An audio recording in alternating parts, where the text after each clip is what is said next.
ఉమ్మడి ఖమ్మం జిల్లా వ్యాప్తంగా మేడే వేడుకలను కార్మిక సంఘాలు ఘనంగా నిర్వహించాయి. ఖమ్మం నగరంలో వ్యవసాయ మార్కెట్ వద్ద మంత్రులు తుమ్మల, పొంగులేటి, తమ్మినేని వీరభద్రం పాల్గొని కార్మికులకు మేడే శుభాకాంక్షలు తెలిపారు.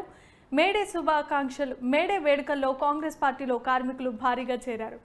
కాంగ్రెస్ ప్రభుత్వం కార్మికుల పక్షాన ఉంటుందని, వ్యవసాయ మార్కెట్ను ఆధునీకరిస్తామని పొంగులేటి అన్నారు. ఈ పార్లమెంట్ ఎన్నికల్లో కాంగ్రెస్ అభ్యర్థి రఘురామిరెడ్డిని భారీ మెజారిటీతో గెలిపించాల్సిందిగా వారు కోరారు.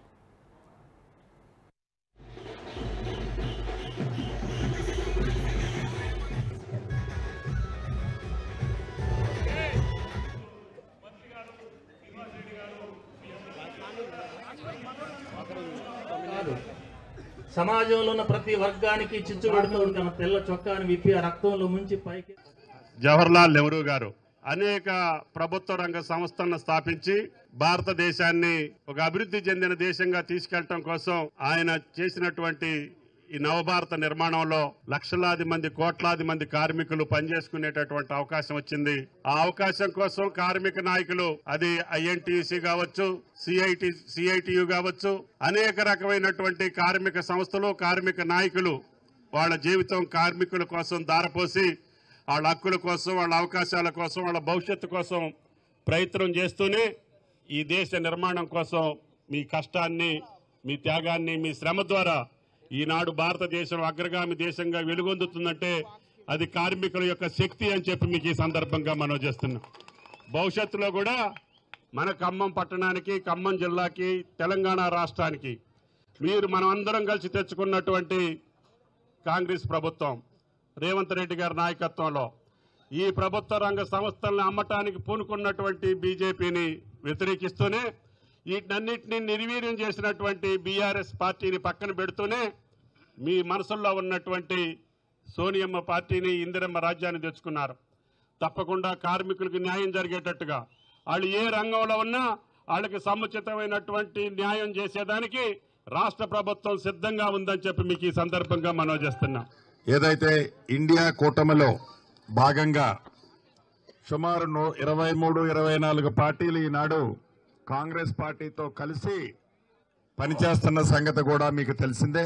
కార్మికుల కష్టాలు ఏవైతే ఉన్నాయో, కార్మికుల బాధలు ఏవైతే ఉన్నాయో, న్యాయమైన కార్మికుల కోరికల్ని ఇండియా కూటమి తీర్చే దాంట్లో ముందంజలో ఉంటుందని, భవిష్యత్తులో ఇండియాలో కార్మికులకు అండగా ఉండే పార్టీ కూడా కాంగ్రెస్ పార్టీయేనని ఆనాడు శ్రీమతి ఇందిరాగాంధీ గారు గాని, పండిట్ జవహర్లాల్ నెహ్రూ గారు గాని, రాజీవ్ గాంధీ గారు గాని కార్మికుల పక్షపాతిగా ఉండి ఈనాడు కమ్యూనిస్టు సోదరులు ఏదైతే కాంగ్రెస్ పార్టీతో కలిపి కార్మికులకు అండగా ఉండాలి అని అనుకుంటున్నారో అది ఆనాటి నుంచి కాంగ్రెస్ పార్టీ కార్మికుల పార్టీగానే ఉన్నది అన్నది నగ్న సత్యం.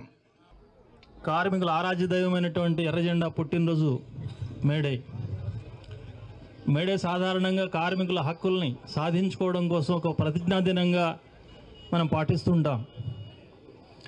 కానీ దురదృష్టవశాత్తు ఇటీవల కాలంలో వచ్చిన మార్పుల వల్ల, ప్రత్యేకించి గత 10 సంవత్సరాలుగా కేంద్రంలో పరిపాలిస్తున్న బీజేపీ పరిపాలనలో తీసుకొచ్చిన అనేక చట్టాల మార్పుల వల్ల ఇప్పుడు కార్మికులు కొత్తగా కోరికలు కోరే పరిస్థితి లేకుండా పోయింది.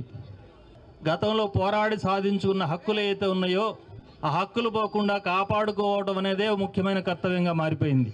గతం కంటే జీతాలు పెంచమని అడిగే పరిస్థితి లేదు, ఉన్న జీతాలు కాపాడుకునే పరిస్థితి.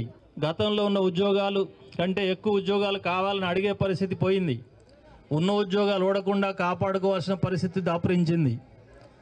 అట్లాగే సమ్మె చేసే హక్కు గురించి గతంలో ఎన్నో పోరాటాలు చేసి సాధించుకున్నటువంటి చరిత్ర ఉంది. కానీ ఆ సమ్మె హక్కును కూడా కాలరాసే దుస్థితికి బీజేపీ ప్రభుత్వం దిగజారింది. నాయకత్వం